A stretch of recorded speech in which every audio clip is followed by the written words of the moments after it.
Hey guys, welcome back to some more AFK Arena. Today we're over on the YouTube account, and a lot of you got it absolutely right when it comes to our maulers, guys. So it does seem, looking on AFK Inside, looking at a couple of leaks that we have seen, that it is going to be the awakened version of one of my favorite heroes, guys, Sophia. No, overall, guys, Sophia, Daughter of the Desert. She is a hero that was very prevalent when it came to the 5-pull. If you guys have been playing AFK Arena for a significant amount of time, that was the reason why we built out Sophia.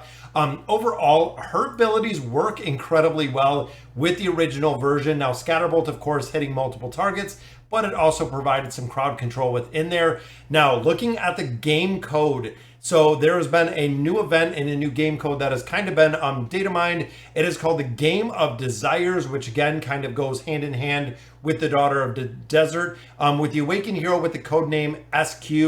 But in the files, it is named Sophia, the Maestro of Power. That is right, guys. That is where kind of the unofficial confirmation has come in that we are going to see her even over on AFK Inside.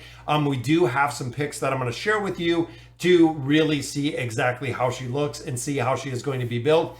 Now, I'm super excited. I know a lot of players, we were talking about possibly getting K-Sauce, possibly getting Namitsu, but it seems like with the Maestro of Power, I don't think they're going to go to a support hero form of Sophia. I'm thinking that she is going to be just straight damage, I'm assuming, as a caster mage, which in my opinion, guys, is a little bit disappointing just for the simple fact that we have so many damage dealers. We still need some support when it comes to the actual role of the Awakened Heroes. Now, again, it's going to be really interesting to see where the skills and abilities and where she's going to fall.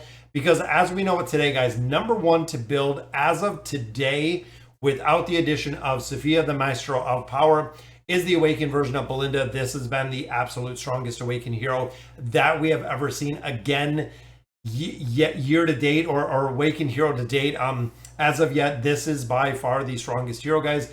Works even at a lower level with it, which I'm hoping they do the exact same when it comes to that Awakened version of Sophia. Is even players that have her at legendary, mythic, whatever it may be, guys, without having them fully built, that will still have a lot of utility in there.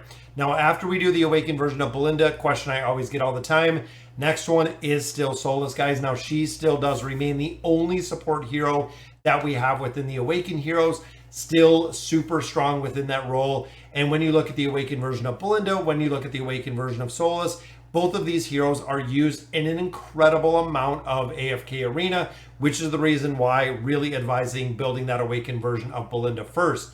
Now, with that being said, guys, take it with a grain of salt, because now we know that a new hero is coming, which means that when it comes to the time emblems, you want to save probably, I would say, 400, maybe 400 to 500 time emblems if you're looking up to build out the new hero.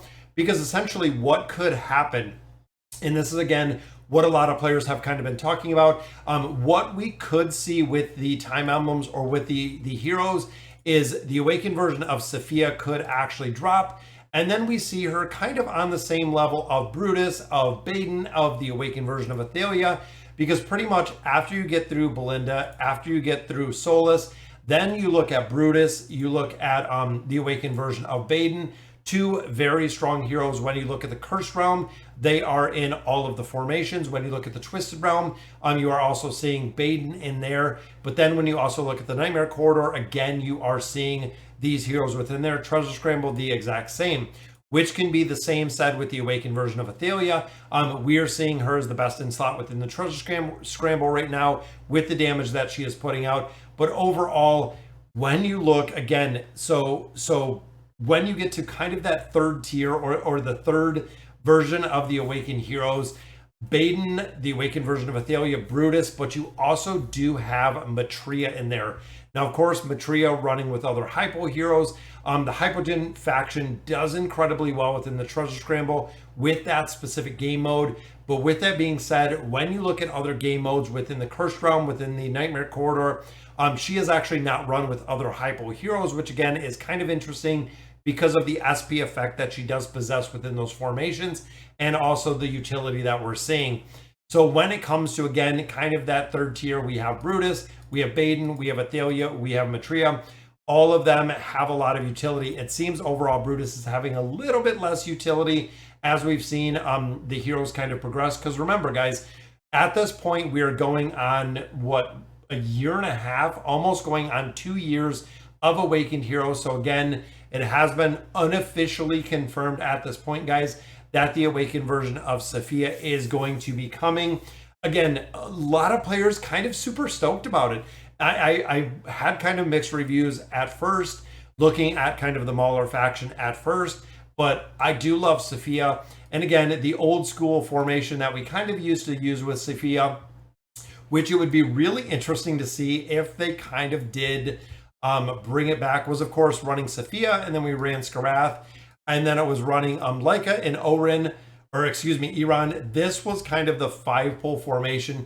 The last one did have some variations. A lot of times, again, the original version, we did run a lot of times the Awakened version of Brutus for the immunity to actually keep Iran alive. We also seen Zolrath in here for the delay. We've seen a couple, even Lucretia in here for the 5-pole. But the big thing here, guys, is Sophia puts up this Spectral Disruption, which again, I don't know if they're going to kind of hold her true to the formation that we've seen, guys. But she puts up that Spectral Disruption, and with the Spectral Disruption, remember, with the original 5-pole, which was Iran and it was Skarath, with this original 5-pole, we didn't have pets, guys. Back then, if you are, again, kind of a player that have been playing for a while, we did not have pets at that point. We were pretty limited. I think even with the 5-pole, I don't think we had engraving at that point, which again is kind of interesting. So with the 5-pole, you can see, guys, she puts up this Spectral Disruption field, which was huge. And then, of course, the Scatterbolts just chain stun, old school 5-pole. And again, a lot of times players put Brutus in here. That was kind of the old school one. So Iran wouldn't take all the damage. This, of course, not ideal because we have Kelthar in here. So it almost does the backwards 5-pole, which again, we've seen a lot. But overall, guys, again, Sophia had some utility once upon a time. Maybe this is the time that she will be dominating when it comes to the Maulers. So again, save up your cards, guys. The Awakened Heroes, we have to see where she is going to fall. We have to see exactly what she's looking at or what she looks like. So let's go ahead and take a look at the picture we have. All right, guys, and here it is. So again, this is kind of the unofficial picture that we see for Sophia. I don't know if this is the Awakened version, but you can see a little bit different here. This is the picture up on AFK Inside. There's also a second one that just shows a little bit of the code. But again, it seems like there's going to be, of course, events that are centered around her. We're going to see Voyage of Wonders that are centered around her. And again, super excited to see if she is going to come as a mage. Looking at the name, that is kind of the indicator that I thought would be kind of the logic behind it, because when they say the Maestro of Power, I don't think as a support hero of a lot of power within there. But again, the event is called the Game of Desire, which, looking at Sophia, I love the build. I love how she looks in here, guys. Very, very cool hero that was used once upon a time. But that'll do it for today's video, guys. Let me know in the comments what you guys think. And as always, thank you guys for watching.